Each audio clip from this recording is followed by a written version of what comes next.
मेरा पति मुझे 4 साल के लिए किराए की पत्नी बनाकर लाया था। इससे पहले भी कई बार मेरे पिता ने पैसे लेकर मेरी शादी की थी, लेकिन इस बार मेरी सास को यह बात मालूम नहीं थी। और जब मैं शादी कर ससुराल पहुंची तो सास काफ़ी खुश थी, लेकिन शादी की रात ही मेरे पति का मुझे लाने का मकसद मालूम हुआ और मेरे साथ कुछ ऐसा किया जिससे मेरी रूह कांप गई। रामकली आंगन में बैठी चूल्हे पर रोटी बना रही थी। रोटी को सेकते हुए आग की लपट उसके हाथ में लग गई। वह चूल्हा ऐसे ही छोड़ हाथ को पानी में डालकर जलन कम करने की कोशिश करने लगी। इतने में तवे पर पड़ी रोटी भी जल गई। बेबस रामकली ने गुस्से में अपनी लाठी उठाई और आंगन में बिछी चारपाई पर लेट गई। रामकली की उम्र करीब 58-60 साल की थी। उसका पति एक गरीब मजदूर था। करीब 14 वर्ष पहले उसके पति की मौत एक हादसे में हो गई थी। अब घर की पूरी जिम्मेदारी 18 वर्ष के राजू उनके बेटे पर आ गई थी। एक जमीन का टुकड़ा 2 बहनों की शादी में चला गया और घर की जिम्मेदारी निभाते निभाते राजू अब 36 साल का हो गया। उसे पता भी नहीं चला। रामकली ने रिश्तेदारों व गांव के लोगों से भी राजू के रिश्ते की बात चलाई, लेकिन गरीबी व उम्र ज़्यादा होने के कारण सब किनारा कर लेते। सब कह देते, घर में कुछ है नहीं, कौन देगा बेटी। रामकली का शरीर भी अब जवाब देने लगा। वह फिर हिम्मत कर चूल्हे के पास जाकर बैठ गई और अपनी किस्मत को कोसते हुए जली रोटी हटा दोबारा रोटी सेकने लगी और रोटियां नतने में लपेट कर रख दी। साथ में मिर्च की चटनी बना दी और वापस जाकर चारपाई पर लेट गई। राजू खुरपई फावड़ा लिए हुए पहुंचता है। माँ को अपनी किस्मत को कोसते देख हंसते हुए उनके पास पहुंचा। क्या माँ, फिर भगवान को परेशान कर रही हो? हाँ, कर रही हूँ, माँ बोली।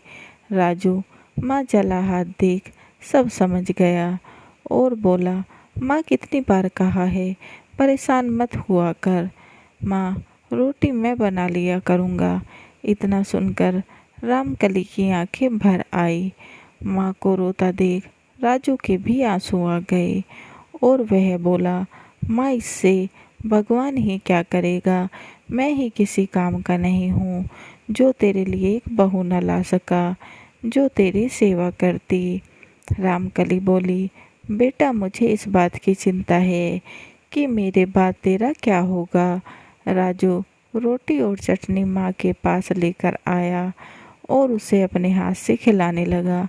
बेटे के हाथ से निवाला खा कर माँ अपना सारा गम भूल गई और हंसते हुए बोली, अरे तेरे जैसी औलाद तो किस्मत वालों को ही मिलती है। राजू भी चटनी रोटी खाकर वापस मजदूरी पर निकल गया। रामकली ने भी रोज की तरह अपनी लाठी उठाई और घर से बाहर पेड़ के नीचे चली गई, जहां मोहल्ले की बाकी औरतें खाली समय में बैठी थी। रामकली को देखते ही औरतों ने उसे चारपाई पर बिठाया और पैर छुए।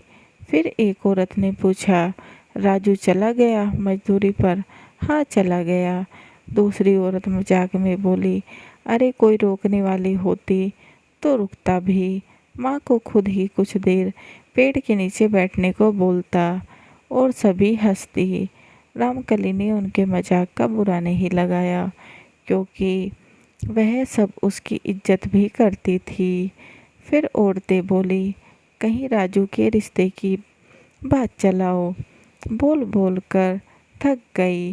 रामकली ने कहा, तब तक एक औरत बोली, माँ जी, आपका बेटा तो बहुत संस्कारी है।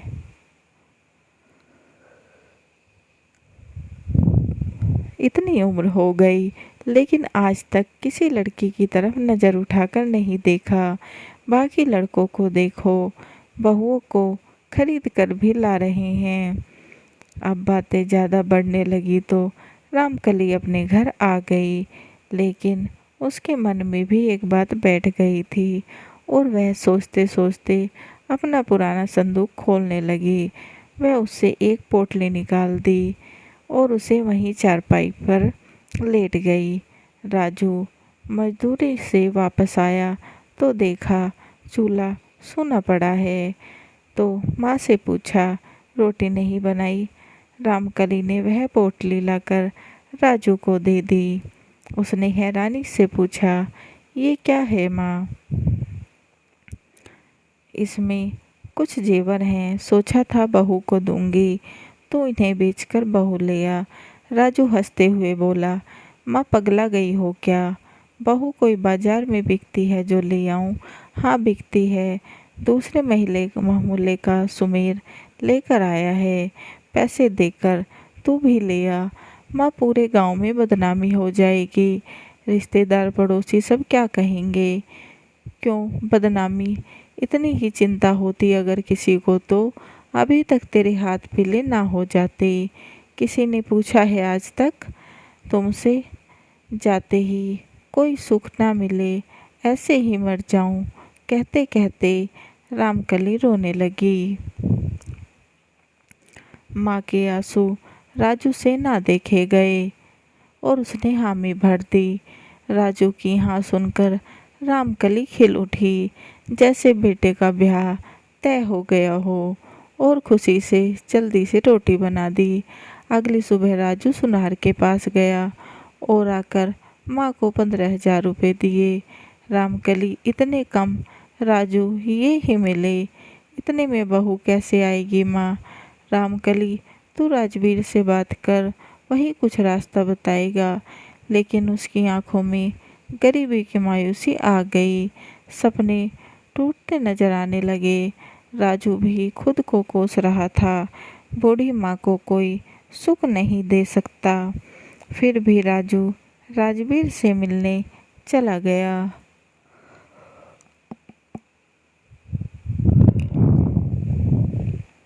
वहाँ जा उसकी सीधी बात करने की हिम्मत नहीं हो रही थी, लेकिन राजवीर भाप गया। तब राजवीर ने ही बात शुरू की, राजू तेरे ब्याह का क्या रहा? नहीं भैया, इस बारे में ही आपसे बात करने आया हूँ। राजवीर, मतलब भैया जैसे सुमेर को घरवाली दिलाई वैसे मुझे भी दिला दो। राजवीर थोड़े गुस्से में बोला, मुझे क्या लड़कियों का दलाल समझ रखा है? अरे नहीं भैया, मुझ पर यह पाप ना चढ़ाओ, किसी का घर बसाना पुण्य का काम है। मतलब कि दुनिया में आप भगवान से कम नहीं। भगवान से तुलना होते ही राजवीर का गुस्सा कम हो गया। फिर वह बोला, राजू, कोई बाप अपनी बेटी ऐसे ही नहीं देता, उसकी भी मजबूरी होती है। जो पैसे लेता है, कितने पैसे लेगा भैया? अब यह तो वही बता सकता है कितने लेगा। करीब 50,000 तक तो लगते ही हैं। भैया मेरे पास कहाँ हैं इतने पैसे? सोचा था आपकी दया से घर बस जाएगा। कितने हैं तेरे पास? 12,000। राजू, बूढ़ी माँ के लिए अगर कम भी करूँ तो 30 से कम में बात नहीं बनेगी। भैया, माँ की खुशी के लिए ही बहू चाहिए।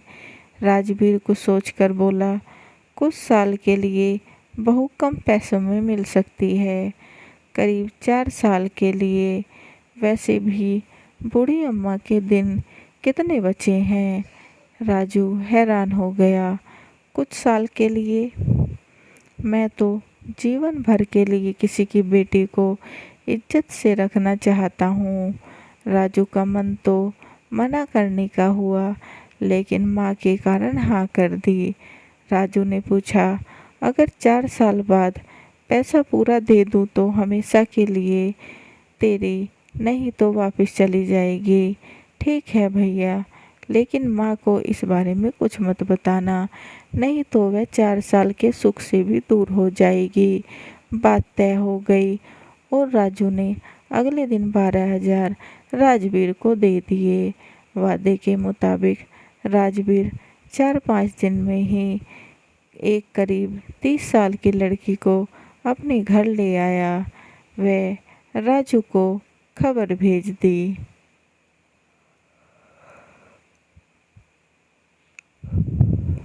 खबर पाते ही राजू अपनी माँ के साथ राजवीर के घर पहुँच गया।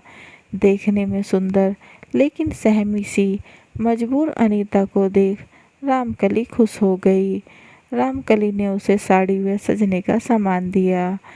राजू भी दूल्हा बन धूमधाम से अनीता को घर ले आया। पूरे गांव में हल्ला मच गया। सब राजू को भला बुरा कहने लगे। कुछ लोगों ने तो उससे बात करना भी बंद कर दिया। लेकिन रामकली की खुशी का ठिकाना ना था। ना जाने कितने दिन बाद उसके घर खुशियाँ आई थी।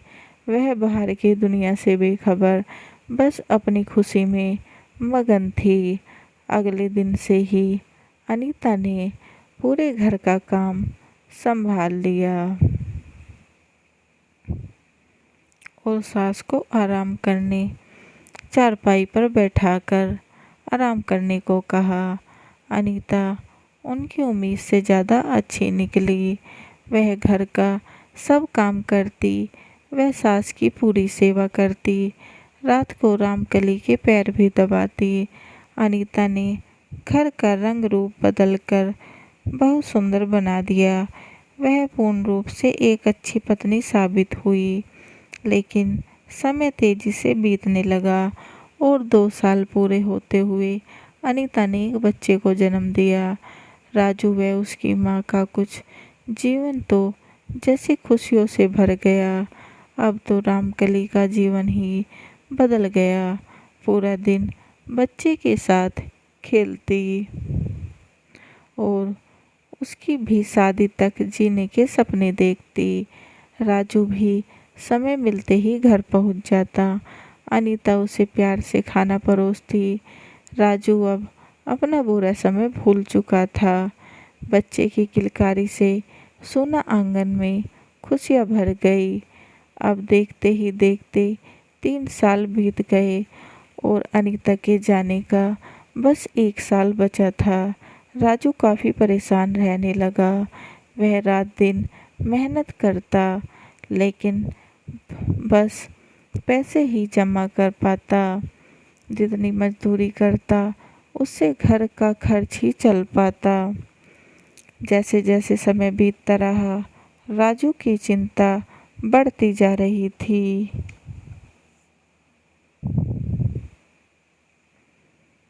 खूब काम करता, जिस कारण वह बीमार भी हो गया। लेकिन वह फिर भी काम करता। अब सिर्फ 1 महीना बचा था कि अचानक राजवीर आ गया और बोला, पैसे दे रहा है या अनीता को वापस भेजेगा।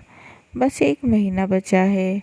राजू तिलमिला उठा और बोला, अनीता मेरी पत्नी है, उसे मुझसे कोई अलग नहीं कर सकता। राजवीर तो तेज इंसान था। उसने राजू की कमजोरी पर वार किया। राजू, अपनी औकात मत भूल, तेरे जैसे कई पति आ जाएंगे। इसके घरवाली के चक्कर में जेल जाएगा और बच्चे से भी हाथ धोना पड़ेगा। बूढ़ी माँ जीते जी मर जाएगी। राजू हड़बड़ाहट में घर आ गया और अपने जमा पैसे गिनने लगा। वह बहुत कम थे। ऊपर से राजवीर अब 35,000 और मांगने लगा था, तो वह जोर जोर से रोने लगा। उसकी आवाज़ सुनकर अनीता व माँ भी अंदर आ गई। माँ बोली, क्या हुआ? वह रोते जा रहा था और अनीता एक कोने में सहमी सी चुपचाप खड़ी थी। वह राजू का दर्द महसूस कर रही थी। अनीता की आंखें भी भरी थी, लेकिन रामकली को कुछ समझ नहीं आ रहा था। रोते रोते पूरा दिन बीत गया और वह सो गया। अचानक आधी रात को सोते सोते राजू चिल्लाने लगा, रुक जाओ, मेरी अनीता को मत लेकर जाओ। मैं इसके बिना जिंदा नहीं रह सकता।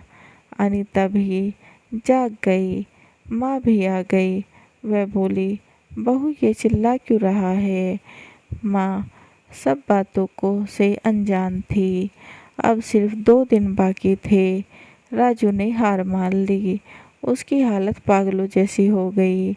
वह एकटक अनीता को देखता रहता। अनीता नजरें चुरा लेती। बिछड़ने का समय आ गया।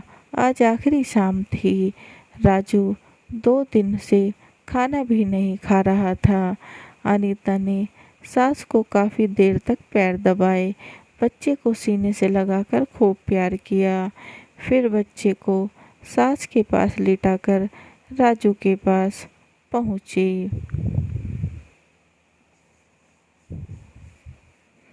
और उसके गले से लग गई। दोनों के आंसू रुकने का नाम नहीं ले रहे थे। अनीता पहली बार रोई और राजू का हाथ पकड़ बोली, मुझे बचा लीजिए, मैं तुम्हें छोड़कर जाना नहीं चाहती। मुझे अपने बच्चे व सास से अलग नहीं होना। दोनों को रोते रोते सुबह हो गई। वह राजू ने अनीता को दिलासा दिया, तुम्हें मुझसे कोई अलग नहीं कर सकता। इतना कहकर वह बाहर चला गया। दोपहर को राजू खुश होकर मिठाई लेकर घर आया और बोला, अनीता अब तुम्हें मुझसे कोई अलग नहीं कर सकता। अब खुश हो जाओ। बाकी के पैसे राजवीर को देकर आया हूँ। इतने पैसे कहाँ से आए? अनीता ने पूछा। खुद को गिरवी रख दिया 1 साल के लिए। अनीता सहम सी गई। अब घर कैसे चलेगा वह मुझे नहीं पता, लेकिन तुमसे ज़्यादा कीमती कुछ नहीं। आज पहली बार अनीता खुलकर हंसी और राजू के सीने से लग गई। तुमने मुझे उस नर्क भरी जिंदगी से बचा लिया और मेरे जीवन में खुशियाँ भर दी। तुमने मुझे वो प्यार व सम्मान दिया है और होने का सुख दिया है। अब तुम्हारा कर्ज उतारने का हक मेरा है।